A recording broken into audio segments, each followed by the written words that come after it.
On va changer de registre. Vous savez que moi j'aime les chants anciens. Les chants qui ont été composés quand tu n'étais même pas né encore. Parce que ces chants étaient composés par des gens consacrés. Le maestro me disait tout à l'heure, aujourd'hui tout le monde compose. Vous voyez, c'est bien, nous avons des bons chants. Mais je me suis aperçu que dans les chants anciens, il y a quelque chose de profond. Quelque chose de différent. Alors, je vais demander à la régie de bien vouloir diffuser, si vous le pouvez, le chant et nous allons essayer de le chanter ensemble. Nous allons l'apprendre. Certains le connaissent et puis d'autres vont l'apprendre. En tout cas, c'est le chant qui est monté dans mon cœur aujourd'hui. La voix du Seigneur m'appelle, prends ta croix et viens sur moi. Je réponds, Sauveur fidèle, me voici, je suis à toi. Jusqu'au bout, je veux te suivre dans les bons, les mauvais jours. À toi pour mourir et vivre, à toi Jésus pour toujours. Mais le chemin du calvaire est étroit et périlleux. C'est un chemin solitaire, difficile et jusqu'au bout. Ce chant ne concerne pas tout le monde, mais si tu es concerné, je t'invite à le chanter en prenant conscience que c'est un chemin que nous devons mener jusqu'au bout. Jusqu'au bout, jusqu'au bout. Moi je veux dans les bons, mais aussi à toi mourir et vivre, à toi Jésus pour. Il faut quitter ce qu'on aime. Ce qu'on aime, savoir être mal jugé, endurer l'injure même du monde, être méprisé jusqu'au bout.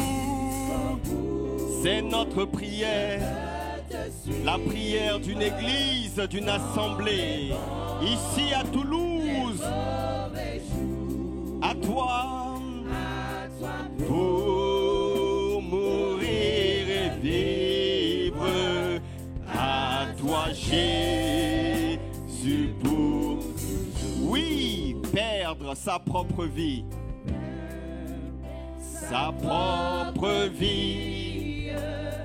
consentir à n'être rien, n'avoir que seule envie, aimer Jésus mon seul bien, jusqu'au bout.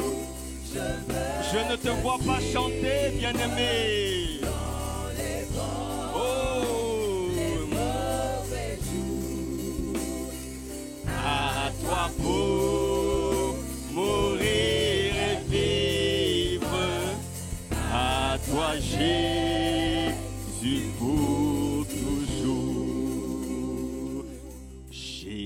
Jésus donne grâce et gloire pour le suivre à chaque pas. Oh, à lui, joie et victoire, et bonheur ici-bas, jusqu'au bout.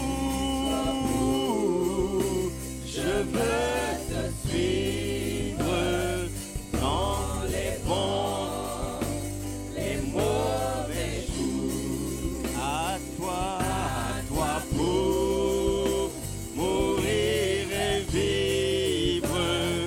À toi Jésus pour toujours. Jusqu'au bout. Les mandes rébaillées. J'ai décidé, non, je ne m'arrêterai pas. Non, je ne repartirai pas en arrière. Non, je ne me refroidirai pas. Ça sera jusqu'au bout. Toi, Jésus, une dernière fois, jusqu'au bout. Je veux te suivre dans les bons, les mauvais jours. À toi pour mourir et vivre. À toi Jésus pour toujours. Les maillets Bobresia.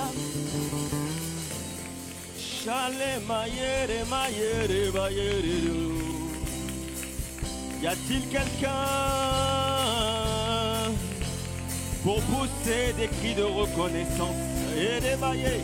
Y a-t-il quelqu'un qui veut le célébrer ce matin? Y a-t-il quelqu'un qui veut lui dire jusqu'au bout? Y a-t-il quelqu'un qui veut prendre cet engagement? C'est un chemin sans retour.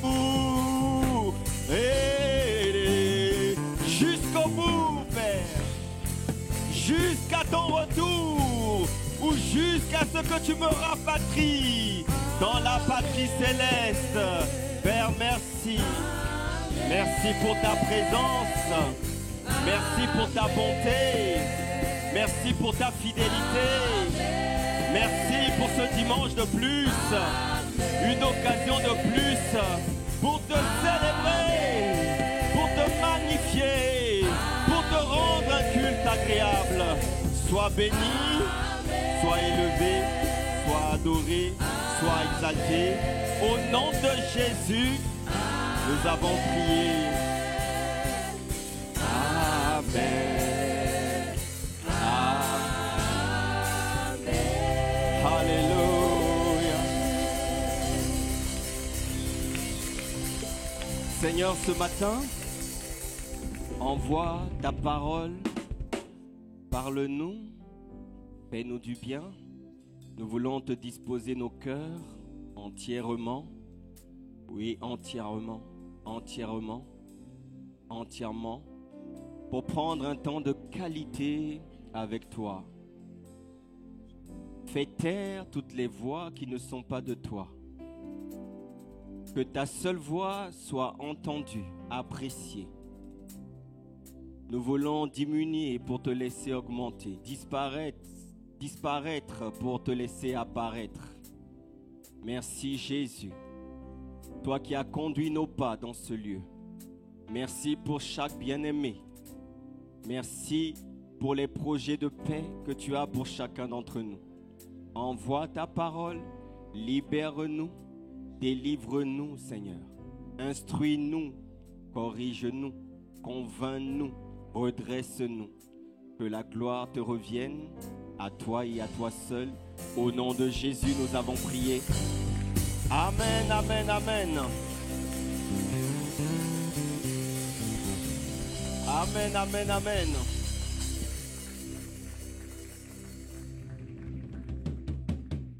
Avant de prendre place, regarde ton voisin, ta voisine. Dis-lui, tu es beau, tu es belle et je suis fier d'être à côté de toi. Mais tu lui dis ça de l'amour du Seigneur, s'il te plaît, frère. Ne profite pas, frère. Dis-lui, tu es beau, tu es belle de l'amour du Seigneur. Dans l'amour, dans la sainteté, dans la pureté.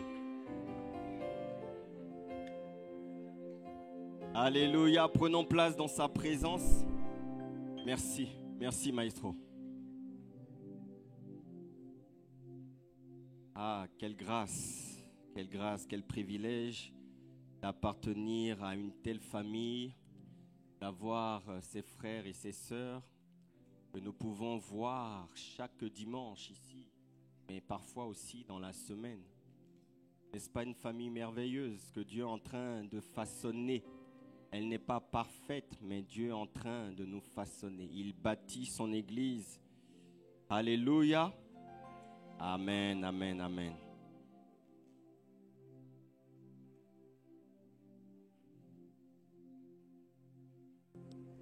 Allô.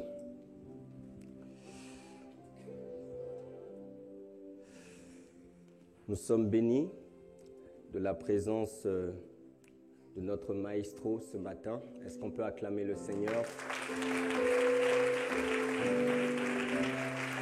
Alléluia. Le maestro sait combien je l'aime et je sais que c'est réciproque. Alléluia. C'est une grâce d'avoir de tels frères qui sont des bénédictions et des sources de bénédictions, non pas pour l'église locale, mais pour toute la francophonie, pour le corps de Christ. Amen. Alléluia. C'est donc ma responsabilité ce matin d'apporter la parole de Dieu. Le dimanche dernier, le pasteur Yvon a parlé d'entendre et reconnaître la voix de Dieu. Quelqu'un peut me dire Amen? Amen. Est-ce que cette semaine, tu as entendu la voix de Dieu? Est-ce que tu as reconnu la voix de Dieu? La régie, s'il vous plaît, essayons de régler. J'ai des échos ici.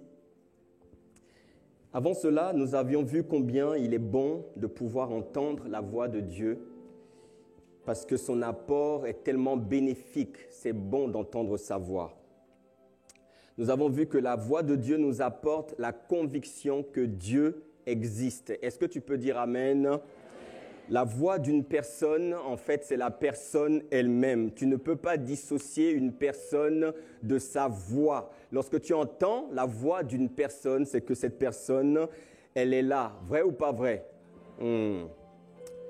Et donc, on reconnaît la personne à sa voix. Lorsqu'on te dit qu'elle est là, elle est présente. En fait, tant que tu n'as pas entendu la voix, tu peux douter de sa présence. Mais lorsque tu as entendu la voix, tu sais que la personne est là et il n'y a plus de doute possible. Quelqu'un dit Amen. Voilà. Celui qui entend la voix de Dieu l'instruire, il sait aussi que Dieu existe.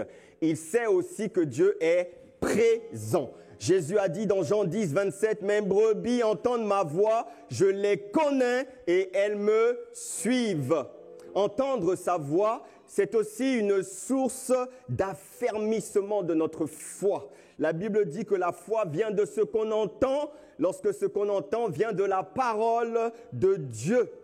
La parole de Dieu dont nous parlons, c'est la parole Réma. C'est cette parole qui sort des Écritures, qui sort du Logos pour devenir une révélation, c'est-à-dire un prêt-à-porter, juste ajusté pour toi, pour ta circonstance, pour ta situation. Cette parole sort des Écritures et elle te parle à toi, elle te concerne. Tu l'as saisie et tu sais, que c'est ce que Dieu va accomplir. Je prie afin que tu reçoives le réma de sa parole au nom de Jésus-Christ.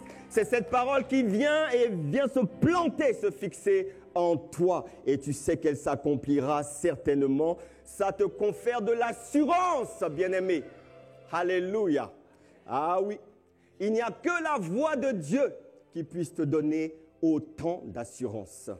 La voix de Dieu également nous fait aimer Dieu davantage. Vous savez, lorsque vous avez l'habitude d'entendre tout le temps une voix, vous finissez par vous y habituer, vous finissez par l'aimer. Lorsque cette voix, bien sûr, elle est douce, elle est agréable, elle n'est pas brutale. Vous voyez, une voix douce, la voix de Dieu, elle est toujours douce. C'est l'une des manières de reconnaître la voix de Dieu. Quand tu entends une voix désagréable, fais ci, tu es comme ça c'est pas la voix de Dieu. Dieu ne parle pas comme ça. Amen. Ne viens pas dire, pasteur, Dieu, est-ce que c'est Dieu qui a dit ça? Non, ce n'est pas Dieu. La voix de Dieu, elle se reconnaît parce qu'elle est douce, elle t'apporte la paix. Ah oui, elle t'apporte la paix. Eh oui. Alors on apprend à l'aimer, on apprend à l'apprécier et au bout d'un moment, on finit par ne plus pouvoir s'en passer. Alléluia. Et nous avons vu aussi que la voix de Dieu, c'est une arme redoutable. Le psaume 29, 3 dit, la voix de l'Éternel retentit sur l'eau. La voix, le Dieu de gloire fait gronder le tonnerre. L'Éternel domine les grandes eaux. La voix de l'Éternel est puissante. La voix de l'Éternel est majestueuse. La voix de l'Éternel brise les cèdres. L'Éternel brise les cèdres du Liban, etc., etc.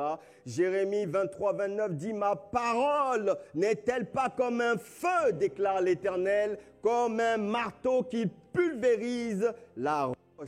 La parole de Dieu, la voix de Dieu est une arme redoutable, bien-aimée. Dis Amen. Et nous avons vu également que l'une des cibles principales des attaques de l'ennemi, la chose, l'élément que l'ennemi attaque dans la vie d'un enfant de Dieu, c'est la... Oh là là. C'est la... Ok, c'est la prière. Le diable attaque la prière. Pourquoi?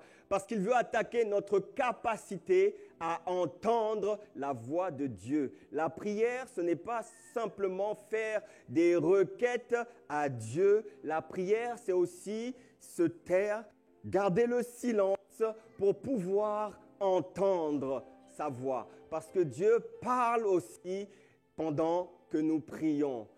C'est souvent le matin, quand je prie, je reçois beaucoup d'instructions pour la journée, pour la semaine et parfois pour la vie simplement. Dieu parle pendant les temps de prière et le diable s'attaque d'abord à notre vie, à notre capacité à entendre la voix de Dieu parce que quand tu n'entends plus la voix de Dieu, c'est un désastre, bien-aimé.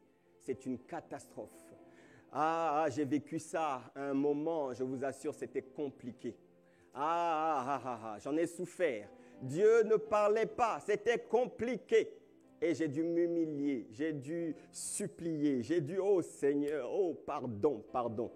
Et oui, j'avais manifesté une parole qui a déplu à Dieu. Et d'ailleurs, quand j'ai parlé, je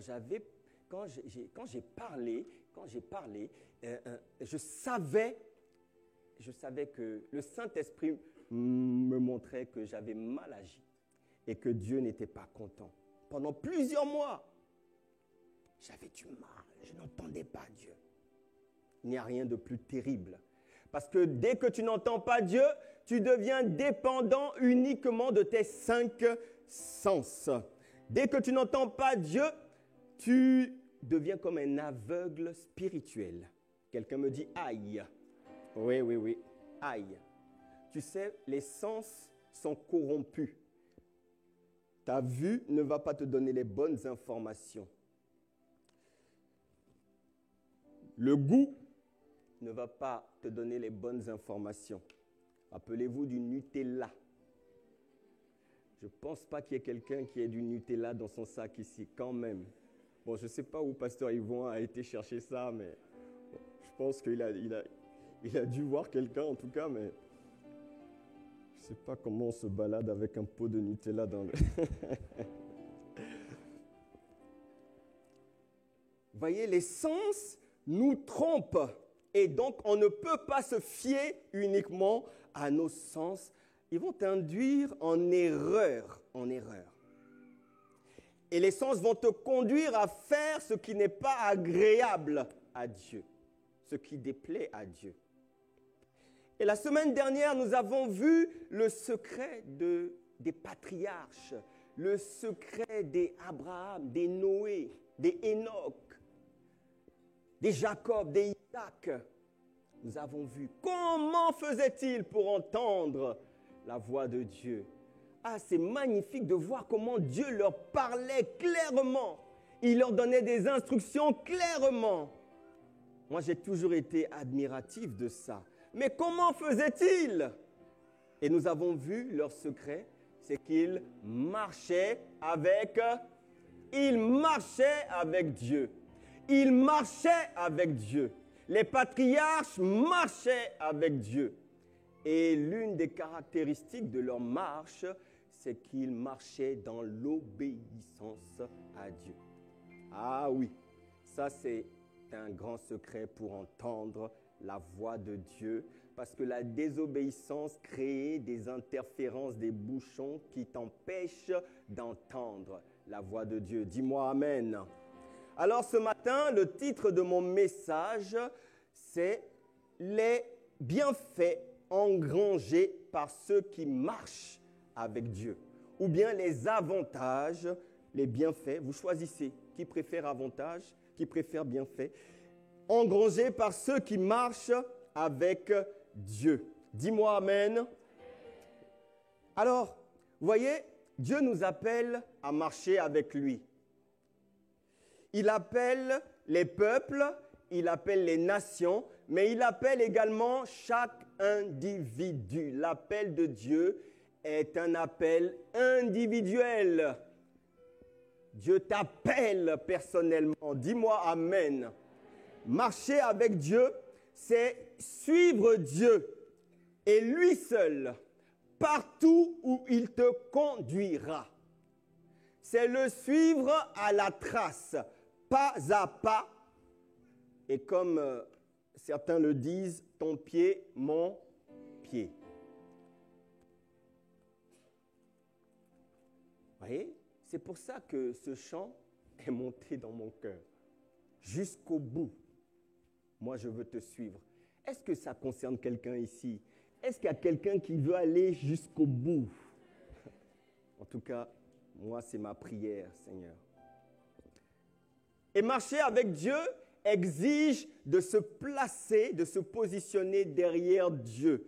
C'est toi qui suis Dieu, ce n'est pas toi qui trimballe Dieu dans tes affaires. Dieu, suis-moi, là, je vais là. Non, tu suis Dieu. Tu te places derrière lui et ça jusqu'au bout. Je me range derrière toi. Vous voyez, c'est comme le mariage, il y a une similitude. Sauf que le mariage, c'est pour la vie. Dieu, c'est pour l'éternité. Ça commence là, sur la terre, mais ça continue dans l'éternité. C'est trop important. Il s'agit de ton éternité. Alors, toi, comment fais-tu pour t'arrêter en chemin? Comment tu fais pour perdre ta motivation? Parfois, je reçois des personnes qui me disent « Non, j'ai plus le goût, j'ai perdu la motivation. » Alors que nous faisons tout pour nous agripper à Dieu, pour tenir sa main. Toi, tu essayes d'enlever ta main. Comment fais-tu? Est-ce que tu penses que sans Dieu, ça ira mieux? Penses-tu que ton cas sera meilleur sans Dieu? Quelqu'un peut répondre? Mon ami, ton cas ne sera pas meilleur sans Dieu. Tu ne peux pas abandonner. Cette affaire, c'est jusqu'au bout. Il n'a jamais dit que la vie chrétienne serait facile, serait tranquille. Il n'a jamais dit ça. Il nous a prévenus. Et nous sommes équipés. Nous avons tout. Tu as tout, bien-aimé. Alléluia. Ah, tu ne comprends pas. Dieu veut former un duo avec toi. afin de te conduire pas à pas dans ses voies. Par sa voix. Dans ses voies, ça ne s'écrit pas pareil. Il y a voix avec un E et voix avec un X. Lévitique 26, 12, la Bible dit « Je marcherai au milieu de vous ». Ça, c'est Dieu qui parle, c'est sa volonté, bien-aimé. Marchez au milieu de vous, ainsi je serai votre Dieu et vous serez mon peuple. Ça a été depuis Genèse, depuis la chute de l'homme, ça a été toujours la quête, la volonté de Dieu. Marcher avec son peuple. 2 Corinthiens 6, 16. Quel rapport y a-t-il entre le temple de Dieu et les idoles? Car nous sommes le temple de Dieu vivant et comme Dieu l'a dit, j'habiterai et je marcherai au milieu d'eux. Je serai leur Dieu et ils seront mon peuple. Oui, c'est la reprise du passage de l'Ancien Testament. Ça, c'est l'obsession de Dieu depuis toujours. Marcher avec son peuple. Je marcherai avec Dieu. Donc, marcher avec Dieu, c'est un cheminement, c'est une progression. On apprend à marcher avec Dieu, on marche avec Dieu et on continue de marcher avec Dieu. On ne s'arrête pas. Non. Quelqu'un me dit Amen. La marche avec Dieu, c'est aussi se détourner de toute forme d'idolâtrie, d'idole. Vous savez, l'idolâtrie ou l'idole, c'est tout ce qui prend trop de place sur le trône de ton cœur. Dès lors que quelque chose commence à avoir trop de place, trop d'importance, tu es en train de glisser doucement dans l'idolâtrie. Fais attention. Ésaïe 44, 10 dit « Qui est-ce qui fabrique un Dieu avec un petit dé ou fondre une idole pour n'en retirer aucune utilité. » Aucune utilité. Ouais. Il y en a qui accordent tellement d'importance à des choses, la Bible dit, une idole ne te sera d'aucune utilité. Vous voyez, marcher avec Dieu, c'est le niveau supérieur de la vie chrétienne.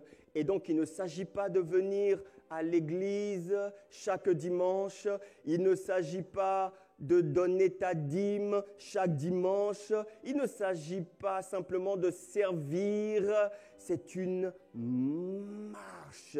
Et lorsqu'un homme est dans la dimension de marcher avec Dieu, c'est comme si Dieu devenait vraiment visible au travers de cet homme.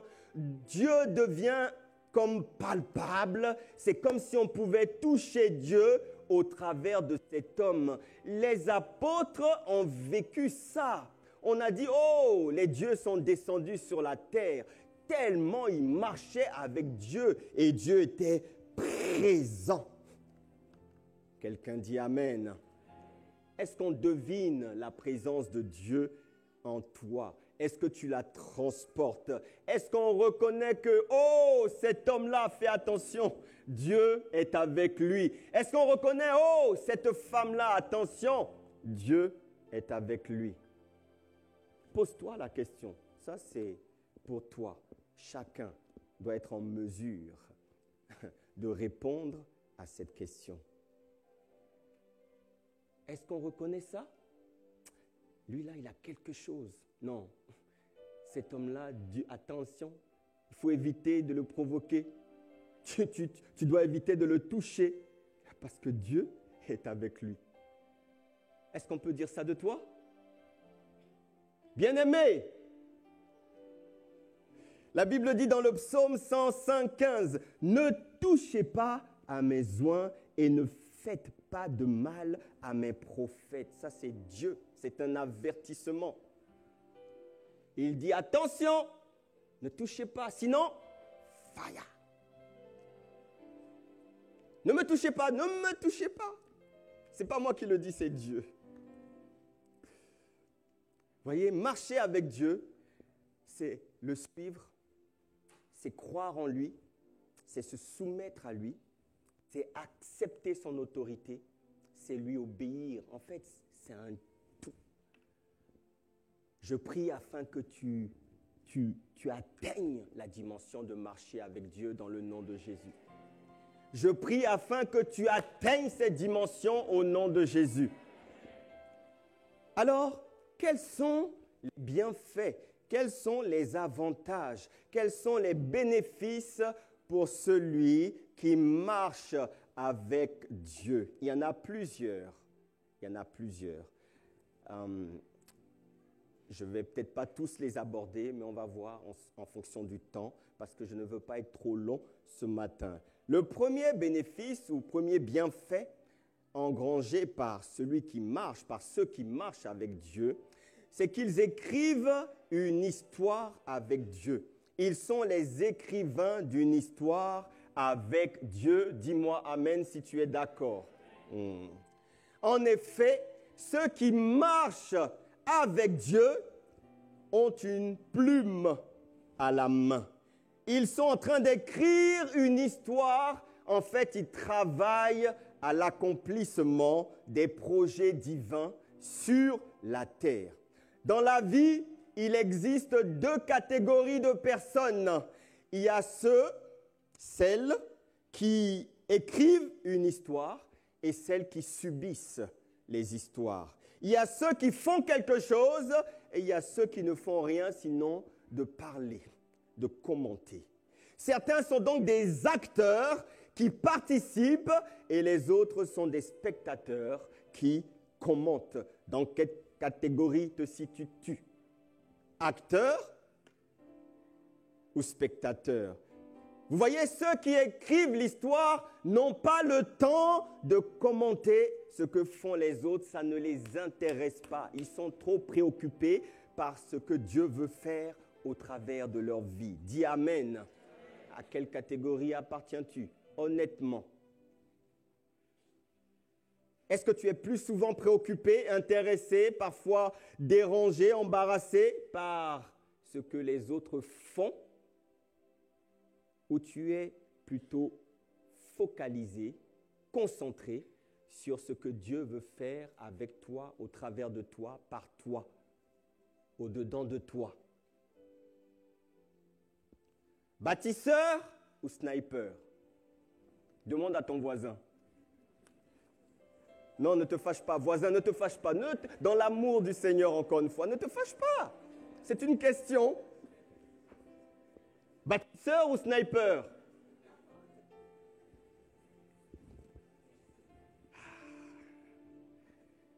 Je prie que Dieu élève des bâtisseurs au milieu de nous au nom de Jésus-Christ. Seigneur, fais-le, s'il te plaît. Alléluia. Oui. Ceux qui marchent avec Dieu n'ont pas le temps aux commentaires. Ils n'ont pas le temps. Ils sont trop occupés. Moi, je dois écrire. J'ai des chapitres à écrire, des paragraphes à écrire. J'ai des choses. Il y a une belle histoire qui tient à cœur, au cœur de Dieu, que toi seul dois écrire. Dis amen. Dis à ton voisin, je n'ai pas le temps. Dis-lui.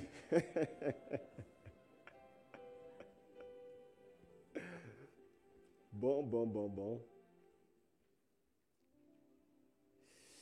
Voyez, lorsque vous rencontrez une personne qui parle toujours des autres, qui parle toujours de ce que les autres font ou ne font pas, ou pire encore, qui se victimise, auprès de qui veut l'entendre, vous pouvez être certaine que cette personne n'écrit pas d'histoire. Les écrivains, ceux qui marchent avec Dieu, sont concentrés, sont focalisés, n'ont pas le temps. Alléluia. Regardez, David en son temps, Acte 13, 36, la Bible dit « Or, David, après avoir en son temps servi au dessein de Dieu. » Oh, David a écrit trop d'histoires. On les raconte, ces histoires sont consignées dans la parole de Dieu. En son temps, il a servi au dessein de Dieu. Il est mort, a été réuni à ses pairs et a vu la corruption. Voyez, il y a une histoire que tu dois écrire. Dis-moi amen si tu le crois. Acte 17, 6. Ne les ayant pas trouvés, ils traînèrent Jason et quelques frères devant les magistrats de la ville en criant « Ces gens qui ont bouleversé le monde sont aussi venus ici. » Ils sont en train de les combattre, mais néanmoins, ils arrivent à reconnaître « Ah ouais, quand même, ces gens-là, ils ont bouleversé le monde. » Ça veut dire qu'ils ont écrit une histoire. Ah. Des 12 ont écrit une histoire extraordinaire. Quand tu marches avec Dieu, tu as une histoire à écrire et donc tu es conscient de la destinée. Dis-moi amen. Ah oui, oui, oui. Tu as le sens de la destinée. Tu n'as plus le temps. Il y a une destinée. Et la Bible dit ceci, 2 Corinthiens 3:3, vous êtes, ça c'est pour toi, vous êtes manifestement une lettre de Christ, écrite par notre ministère, non avec de l'encre, mais avec l'Esprit du Dieu vivant, non sur des tables de pierre, mais sur des tables de chair, sur les cœurs. Oh, Paul a une révélation. Il dit, mais en fait, nous sommes une lettre, nous sommes une lettre. Il y a plein d'histoires à raconter sur nous. Nous sommes une lettre. Donc, le ministère de Paul pouvait écrire au sujet de toi, au sujet de toi, au sujet de toi. Voici son histoire. Elle était comme ça. Il était comme ça. Voilà d'où il vient. Voilà, il est parti de zéro. Mais voilà ce que Dieu a fait dans sa vie. Voilà comment Dieu l'a transformé. Voilà ce qu'il est aujourd'hui. C'est ça. Nous avons une histoire à écrire. Est-ce que tu as commencé à écrire ton histoire? Est-ce que tu participes à écrire une histoire qui est en marche et à laquelle tu es en train de t'associer? Jésus a dit, mon Père agit, moi aussi j'agis. Ça veut dire qu'il travaille, il écrit une histoire, il écrit. Tu dois écrire, décide de le faire, bien-aimé. Décide d'écrire ton histoire en étant un modèle d'abnégation, de persévérance, de résilience, de foi, de courage, de puissance, de pureté, de sainteté, de droiture. Écris une histoire. Ton histoire va montrer le chemin pour quelqu'un. Ton histoire va donner à quelqu'un l'envie de se ressaisir. Ton histoire sera une source d'encouragement pour quelqu'un.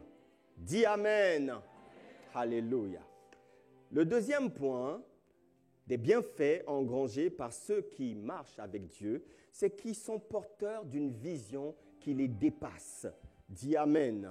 Vous voyez, la vision, elle est toujours plus grande que celui qui porte la vision. Toujours. Toujours.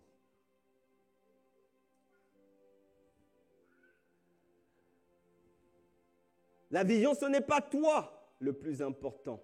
La plus importante, ce sont les bénéficiaires de la vision. Ce sont les hommes et les femmes que Dieu veut atteindre. Ce sont les hommes et les femmes que Dieu désire délivrer, libérer, guérir, restaurer, visiter. Quelqu'un dit Amen.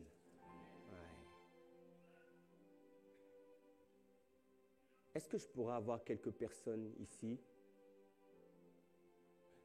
D'abord une personne. Allez, viens. Quelqu'un se lève. Voilà, on acclame le Seigneur pour lui.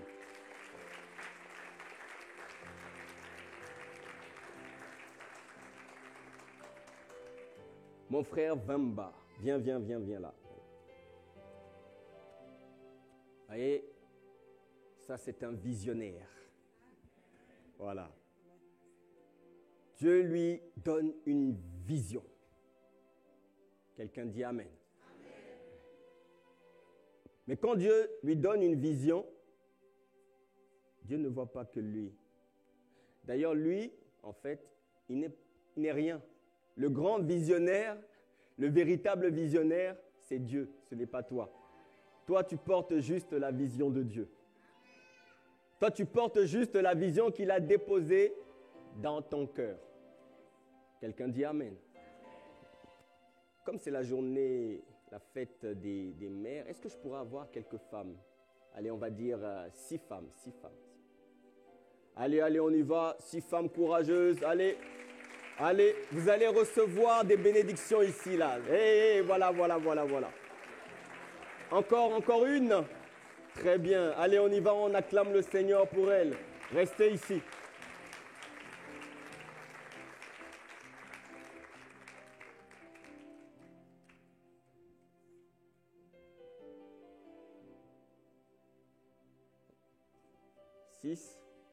Qui veut venir encore?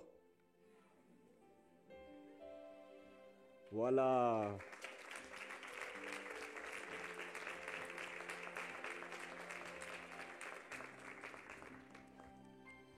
Vous voyez, ces femmes, elles portent un fardeau. Ces femmes, elles portent une souffrance. Elles sont affligées. Et elles sont en train de crier à Dieu. Allez, vous êtes en train de prier. Seigneur, fais grâce, fais grâce. Fais grâce. Je ne sais pas leur fardeau. Je ne connais pas leurs besoins, leurs attentes, leurs cris. Mais ces femmes, elles sont en train de crier à Dieu. Elles traversent des choses difficiles qu'elles n'arrivent pas à surmonter. Elles sont en train de crier à Dieu dans ces difficultés.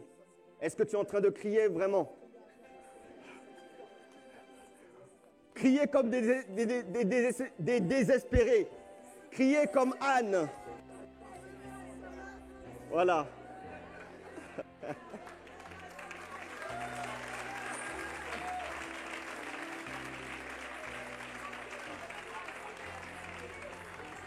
Amen, amen, amen, amen. Sinon, elles ne vont pas s'arrêter là. Amen, amen. Et vous voyez, ces femmes, elles portent un fardeau, une vision, un fardeau, un poids. Il y a une équation qui est là, qui est compliquée. Elles sont en train de soupirer. Et leur soupir monte devant le trône de la grâce. Et Dieu est touché. Et Dieu regarde. Il dit, mais comment je peux faire? Comment je vais faire? Non, je ne peux pas laisser ces femmes dans cet état. Je ne dois pas laisser ces femmes dans cette condition.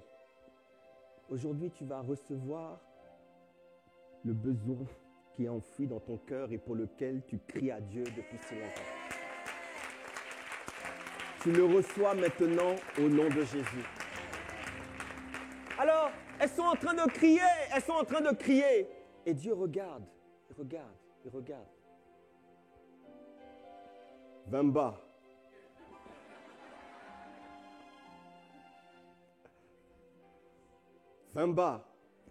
Moi, Dieu, le grand visionnaire, je vais déposer un fardeau dans ton cœur. Je vais mettre un fardeau dans ton cœur pour la restauration des femmes. Tu es un homme, mais c'est possible. Bon, c'est peut-être mieux que ce soit une femme. Mais bon, on le fait comme ça. Donc, Vemba, il reçoit ce fardeau. Ça vient dans son cœur, ça vient dans son ventre. Il dort, mais il n'arrête pas de penser, mais c'est pas normal. Ces femmes qui souffrent, ces femmes qui ont tel problème, ces femmes, et ça le pèse. Et il prie dans son fort intérieur.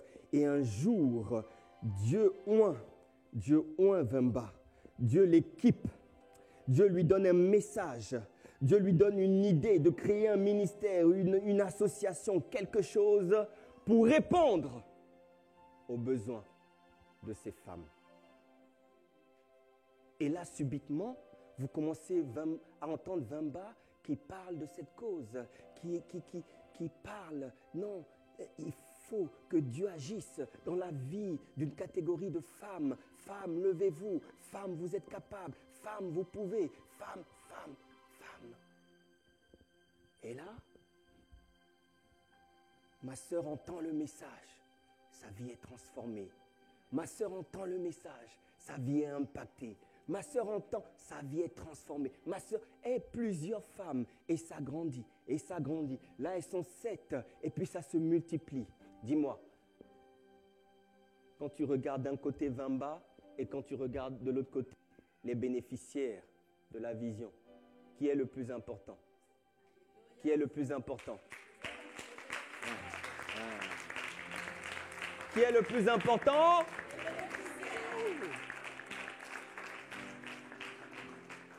Dieu place une vision dans notre cœur. Pas pour que nous soyons quelqu'un. Moi, le grand visionnaire, le grand bishop, quand il arrive, tout le monde se lève, tout le monde acclame, tout le monde s'ajoute. C'est quoi ça? Tu n'es rien. Devant la vision, tu n'es rien. Regardez, la vision, c'est Dieu passe par lui, mais pour toucher cette multitude. Est-ce que quelqu'un peut me dire amen et acclamer le Seigneur? Que Dieu vous bénisse. Acclamons le Seigneur pour elle. Acclamons, acclamons. Bon, Vemba, je sais que tu as envie de prêcher, mais vas-y, retourne là-bas. Alléluia, acclame le Seigneur pour sa parole.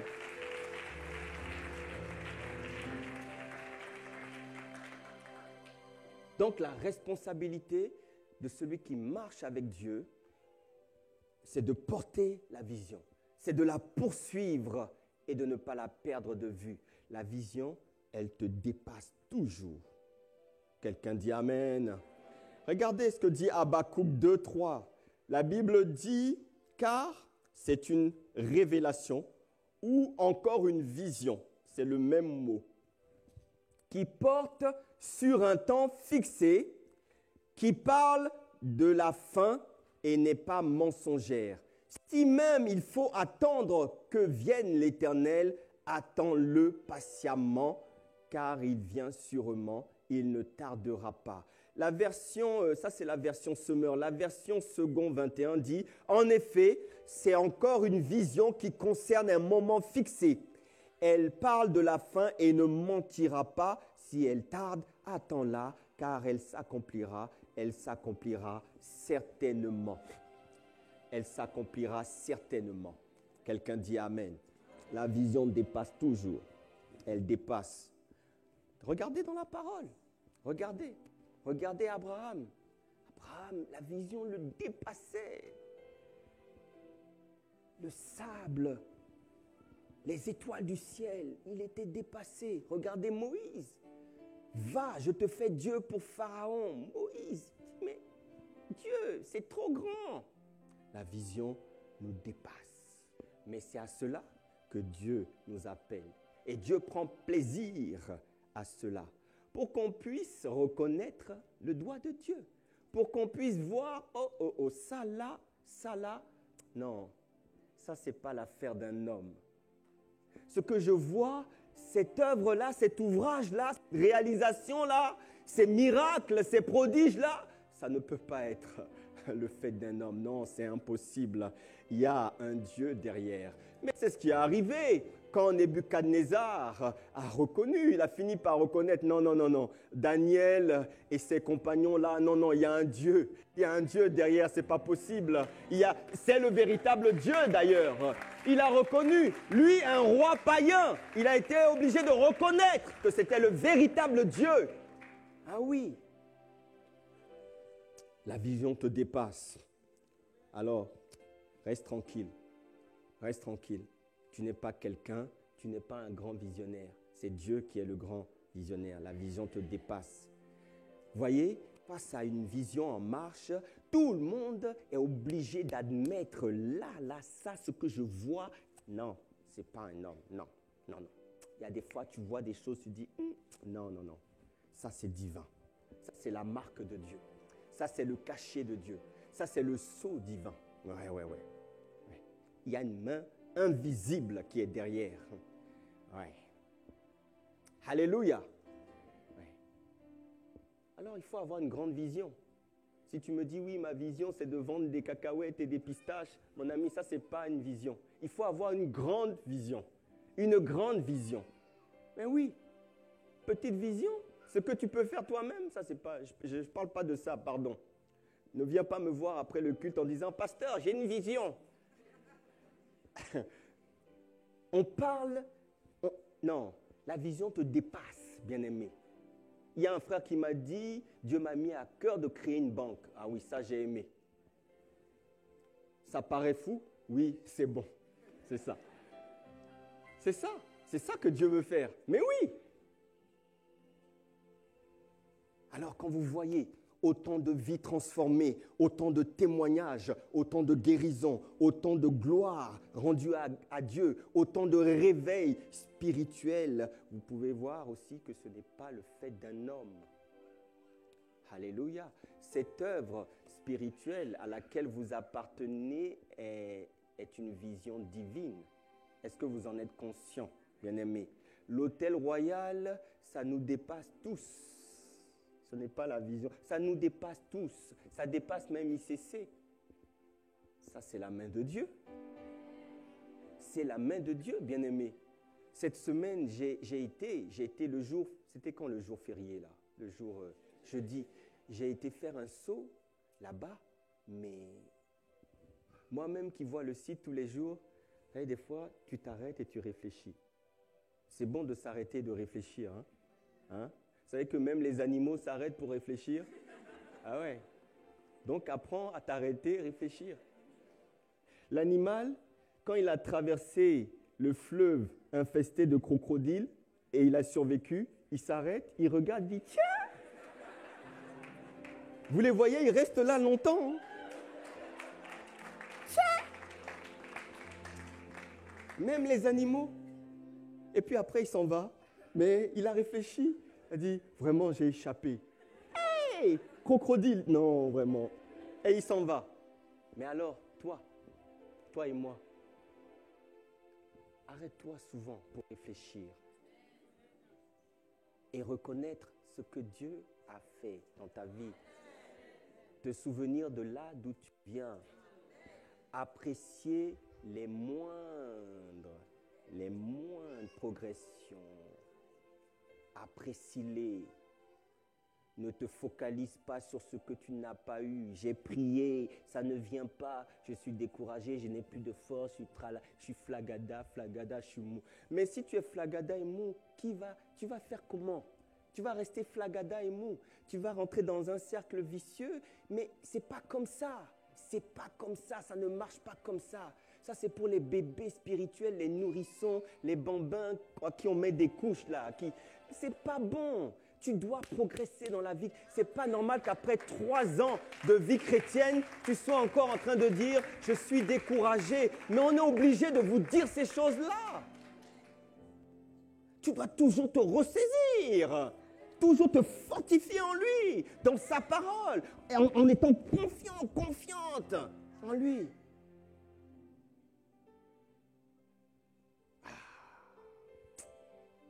Seigneur, aide-nous par ta grâce. Devant la vision, tu te sens petit, tu te sens insignifiant, tu te sens incapable. Oh, tu te sens incapable, ouais. Devant la vision, tu ne jubiles pas. Devant la vision, tu prends conscience du poids de la responsabilité. Ça te fait mal au ventre. Est-ce que tu es prêt à boire cette coupe? Est-ce que tu es prêt à porter cette couronne d'épines? Certains considèrent et cherchent la responsabilité. Ils veulent. Alors que d'autres fuient. Parce qu'ils sont conscients du poids de la responsabilité. La vision fait soupirer. Ah Seigneur, elle te donne envie de crier à Dieu, de pleurer. Elle te donne mal au ventre, c'est vrai. Alléluia. Mais je rends grâce à Dieu parce que ce qui est impossible aux hommes est rendu possible aux hommes qui marchent avec Dieu. Ce qui est impossible aux hommes, tout court, est rendu possible aux hommes qui marchent avec Dieu. Dans Exode 31, 1, la Bible dit « L'Éternel parla à Moïse et dit « Sache que j'ai choisi Betsalel, fils d'Uri, fils de Hur, de la tribu de Juda. Écoutez bien, je l'ai rempli de l'Esprit de Dieu, de sagesse, d'intelligence et de savoir. Pour toutes sortes d'ouvrages, je l'ai rendu capable de faire des inventions. » Que Dieu te rende capable. Que Dieu te rende capable de porter une vision qui te dépasse. Que Dieu te rende capable de faire toutes sortes d'inventions. Alléluia. C'est Dieu qui rend capable. C'est lui. Les choses impossibles deviennent possibles quand tu marches avec Dieu. C'est lui qui met en toi la capacité. Il t'équipe. Rends-nous capables, Seigneur, de porter la vision qui nous dépasse. Alléluia. Amen. Alors, je vais terminer par un troisième point et je vais m'arrêter là pour aujourd'hui. Et puis, si Dieu permet, je continuerai. J'ai plusieurs points, hein. J'en ai plein. J'en ai 8 ou 9. Mais je vais vous fatiguer si je vais jusqu'au... Amen. Alors, je vais m'arrêter sur le troisième point. Le troisième point, c'est que ceux qui marchent, les bienfaits engrangés par ceux qui marchent avec Dieu, c'est qu'ils ont accès aux choses cachées. Ouais. Dieu leur donne accès aux choses cachées. Alléluia. Ouais. Il existe des secrets, des mystères, des vérités cachées qui ne sont pas accessibles à tous, bien-aimés. Ce n'est pas vrai. Dieu les réserve uniquement pour ceux qui marchent avec lui. Regardez simplement Jésus, il ne donnait pas le même niveau d'information à tout le monde. Il parlait en parabole, en public, mais en privé, il prenait le temps d'expliquer et de donner la révélation à ses disciples. Que Dieu te donne accès aux choses cachées, aux vérités cachées dans le nom de Jésus. Tu les reçois dans ton esprit maintenant au nom de Jésus. Il leur donnait accès à un autre niveau de connaissance, c'est-à-dire d'information que tout le monde n'avait pas. Vous voyez, parfois, lorsqu'on crée des profils, je parle aux informaticiens, nos frères, quand on crée un profil sur une plateforme quelconque, tout le monde n'obtient pas les mêmes droits. Vrai ou pas vrai? Tout le monde n'a pas les mêmes droits d'accès aux informations. On paramètre et on établit des niveaux, des plafonds, des niveaux d'accès pour chacun. Il y a des gens qui obtiendront un accès limité, parfois à la consultation. Vrai ou pas vrai? Et puis, il y en a qui ont un accès administrateur. Ceux qui marchent avec Dieu, ce sont ceux qui ont accès administrateur. Ils ont accès aux choses cachées. Ils ont accès à tout. Que Dieu te donne accès à ces vérités cachées au nom de Jésus.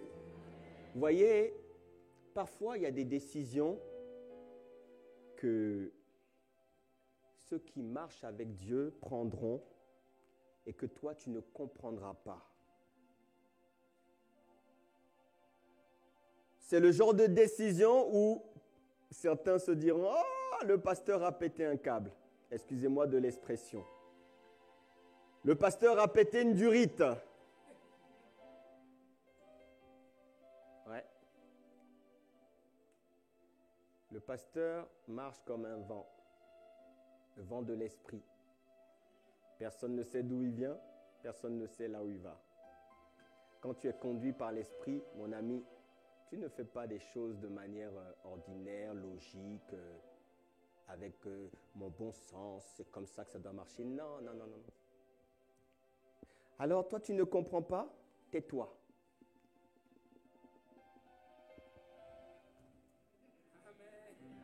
Non, personne n'a envie de dire Amen. Ouais. Quand tu ne comprends pas, aïe, aïe, aïe, aïe, aïe. C'est ça, il y a des paroles, je sais que vous n'aimez pas. Mais ce n'est pas grave.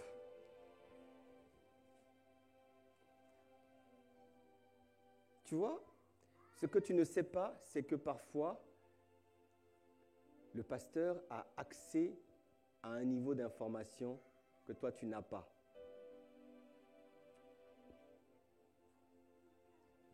Et ce sont ces informations qui le poussent à prendre certaines décisions.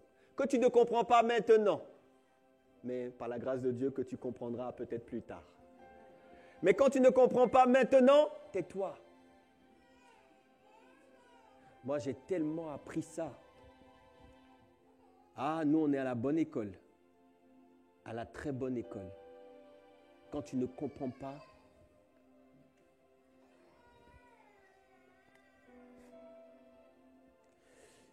quelqu'un me dit Amen. Amen. Ouais.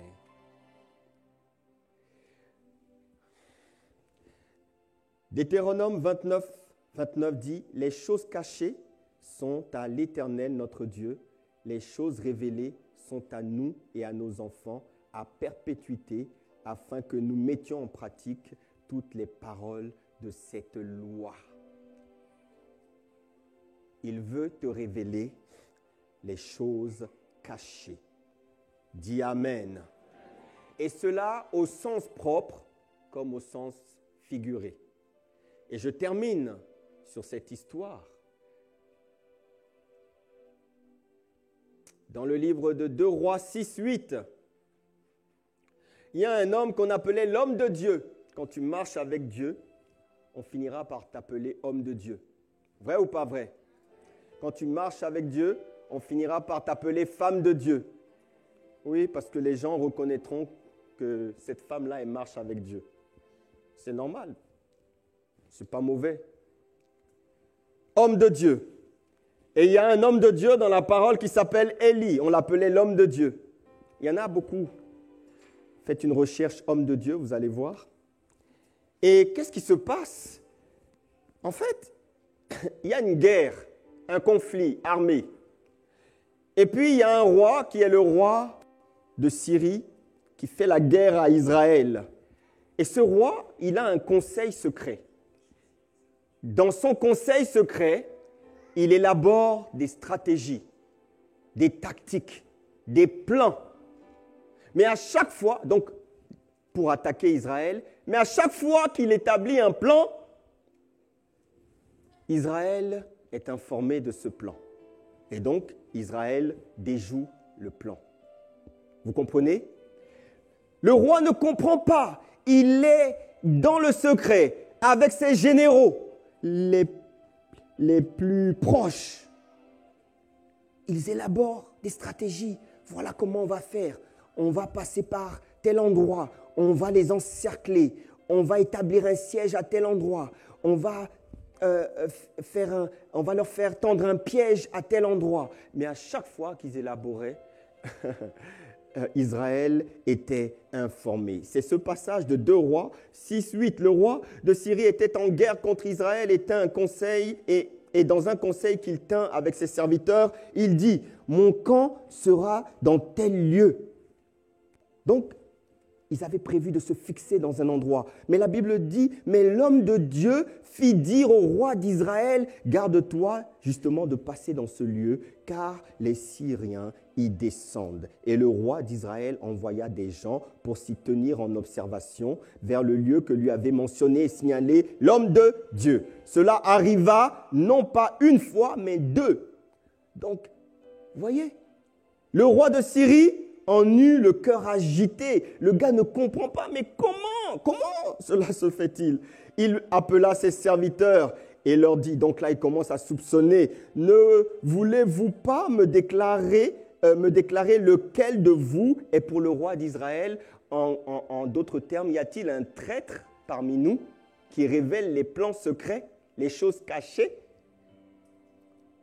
L'un de ses serviteurs répondit, personne.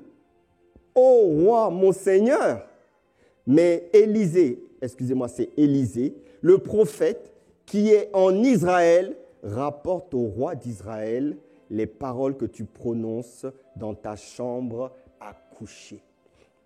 Waouh! Dieu révèle les choses cachées, bien-aimés. Dis Amen. Amen. Manière au sens propre et au sens figuré. Je me souviens, il y a quelques années de ça, on traversait une situation qui était complexe, compliquée. Pendant 3 mois, Je ne veux pas rentrer dans les détails. Pendant 3 mois. Et une semaine, j'entends le Seigneur me dire clairement, ça va se décanter ce week-end. Les choses vont bouger ce week-end. La situation va évoluer ce week-end. Il va se passer quelque chose ce week-end. Et j'ai dit à ma femme, chérie, je ne sais pas, mais ce week-end, il va se passer quelque chose. Vous voyez? Non, mais quand Dieu parle, c'est merveilleux, c'est magnifique. Je prie que nous puissions tous atteindre cette dimension où Dieu nous parle réellement. Dieu a dit ce week-end, j'ai dit chérie, bon, attendons, Dieu a parlé, ça va se faire ce week-end. Ça n'a pas manqué. Donc le week-end, ça commence quand? C'est vendredi ou samedi? Vendredi soir? Bon, vendredi soir, on n'a attendu rien. Bon. Samedi soir, samedi toute la journée, on n'a attendu rien. Dimanche, 13h. Je me souviens, 13h, 13h30. Mon téléphone sonne. Et c'était le début du changement annoncé par Dieu. Et effectivement, ce que Dieu avait dit, le processus de changement de cet imbroglio dans lequel nous étions a commencé. Et tout s'est résolu par la suite à partir de ce dimanche-là que Dieu a parlé. Alléluia! Tu peux acclamer le Seigneur. Dieu parle. Il y a des bénéfices, des avantages, des bienfaits qui sont engrangés par ceux qui marchent avec Dieu. Je vais m'arrêter sur ces 3 points d'abord.